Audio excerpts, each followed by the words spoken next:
Et là, on poursuit avec notre invitée Niagale Bagayoko. Merci d'être avec nous, madame. Vous êtes politologue, présidente de l'African Security Sector Network, que j'ai traduit en français par le réseau africain du secteur de la sécurité. Vous êtes bien évidemment spécialiste du Sahel. Plus d'une centaine de djihadistes emprisonnés au Mali ont été libérés depuis le week-end dernier jusqu'à mardi. Est-ce que, évidemment, on peut considérer ça comme une monnaie d'échange ?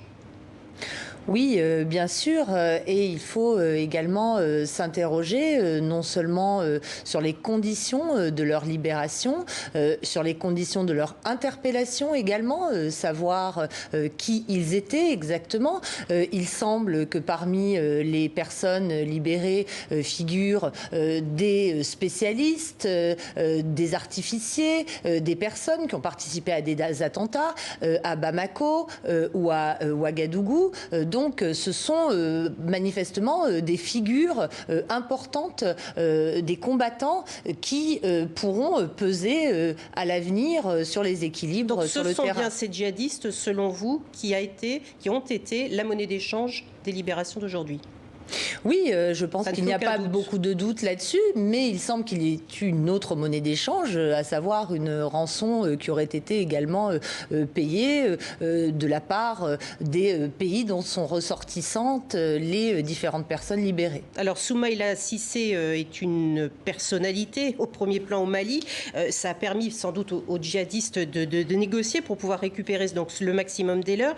Est-ce que, du coup, la junte aurait réussi là où Ibrahim Boubacar Keïta, le président déchu, aurait raté ? Alors, en tout cas, c'est ce qui apparaît aujourd'hui. Mais un processus de négociation, de libération, c'est quelque chose qui est long.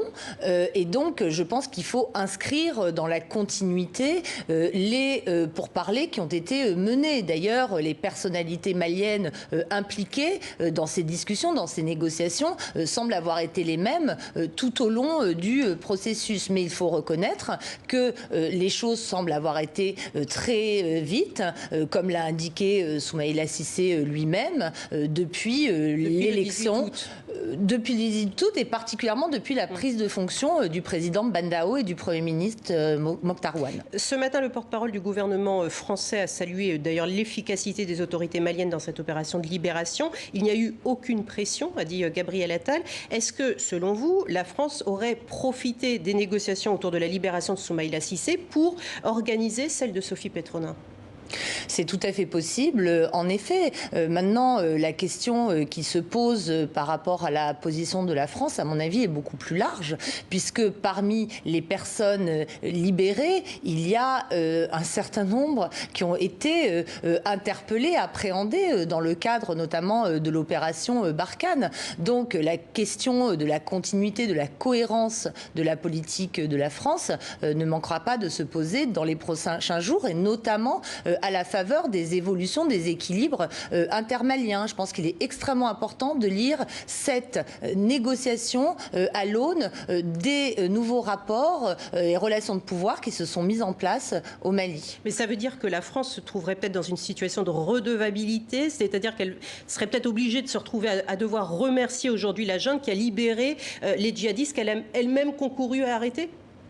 Alors, la France a pris acte de l'arrivée au pouvoir de la junte. Elle a demandé la libération du président Ibeka, mais elle ne s'est pas positionnée de manière hostile aux nouvelles autorités de Bamako. Donc, je ne pense pas que d'un point de vue diplomatique, il y ait une difficulté. C'est davantage d'un point de vue stratégique et politique que, à mon avis, les semaines qui vont venir pourront être délicates pour la France. C'est-à-dire, est-ce qu'on va pouvoir considérer que la situation aujourd'hui est le fruit des pressions qui auraient été exercées par l'opposition Barkhane ? Ça paraît difficile dans la mesure où les résultats obtenus sont réels mais non pas décisifs.